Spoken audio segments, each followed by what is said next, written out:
ఓం శ్రీమాత్రే నమః. అందరికీ నమస్కారం. ప్రతి తల్లి తన గారాల ముద్దుల కొడుకును చేసే అల్లరి చూసి వేసే బుడిబుడి అడుగులు చూసి అచ్చం కృష్ణయ్యలా ఎంత ముద్దుగా ఉన్నాడో అని మురిసిపోతుంది. మరి స్వయాన ఆ కృష్ణుడినే పెంచిన యశోదమ్మ ఎంత అదృష్టవంతురాలో కదా. కడుపున పుట్టకపోయినా ఆ పరమాత్ముడిని పెంచే అదృష్టం ఆ యశోదమ్మకే ఎందుకు దక్కింది? అసలు ఈ యశోదమ్మ ఎవరు?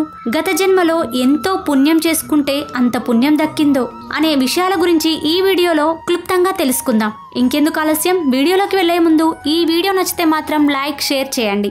భగవద్గీత సారాంశాన్ని అర్జునుడికి ఉపదేశించిన శ్రీకృష్ణ పరమాత్మ యశోదమ్మ ఇంట అల్లరివాడుగా, వెన్నె ముద్దల దొంగగా, అద్భుత లీలను చూపిన మాయల మారిగా కనబడడం ద్వారా పెంచే తల్లిగా అవకాశం, అదృష్టం ఆ యశోదమ్మకే దక్కించాడు. యశ అంటే కీర్తి, దా అంటే ఇచ్చేది.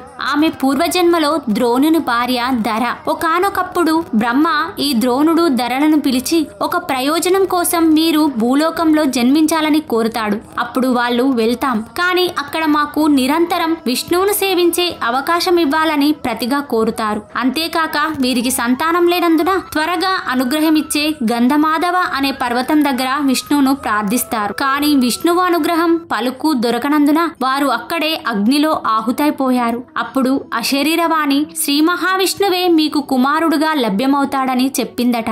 అలా వారు బ్రహ్మ కోరిక మేరకు భూలోకంలో నందగోకులంలో జన్మించడం, కృష్ణుణ్ణి సంతానంగా యోగమాయ స్థానంలో పొందడం జరిగింది. యశోద ఒడిలో పడుకొని పాలు తాగుతున్న కృష్ణుడు పెద్దగా ఆవులిస్తాడు. అప్పుడు ఆ నోటిలో బ్రహ్మాండమంతా కనబడింది.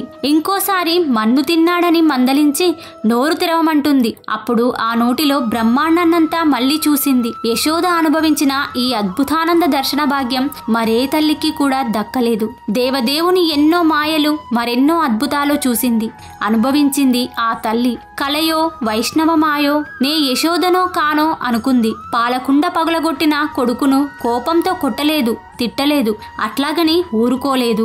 ఎందుకంటే గోకులానికి పాలంటే పవిత్రం. అవి కింద పడితే చేతితో తుడుస్తామే తప్ప కాలితో తొక్కం.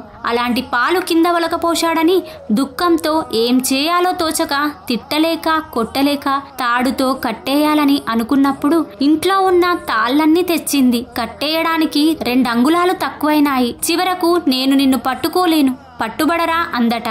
ఆ 2 అహంకార మమకారాలు ఎప్పుడైతే పరిపూర్ణ శరణాగతి అయ్యిందో అప్పుడే పట్టుబడ్డాడు. పెంచిన ప్రేమ అనగానే యశోదనే అనుకుంటాం. ఒక్కోసారి కన్నవాళ్ల ప్రేమ కంటే పెంచిన ప్రేమ ఎక్కువ అనేది కూడా ఈ తల్లి వల్లే లోకానికి తెలిసింది. తల్లిదండ్రులే ఇలలో ప్రత్యక్ష దైవాలని, వారి రుణం తీర్చుకోలేమని కొడుకుగా శ్రీకృష్ణుని జీవితం, పెంచితేనే ప్రేమ ఉంటుందని నిరూపించిన తల్లిగా యశోద జీవితం మన మానవాళికి ఎల్లకాలం ఆదర్శప్రాయాలే. సో ఫ్రెండ్స్, విన్నారు కదా. ఈ వీడియో కనుక మీకు నచ్చినట్లయితే లైక్, షేర్, సబ్స్క్రైబ్ చేసుకోండి. పక్కనే ఉన్న బెల్ ఐకాన్ని క్లిక్ చేయండి.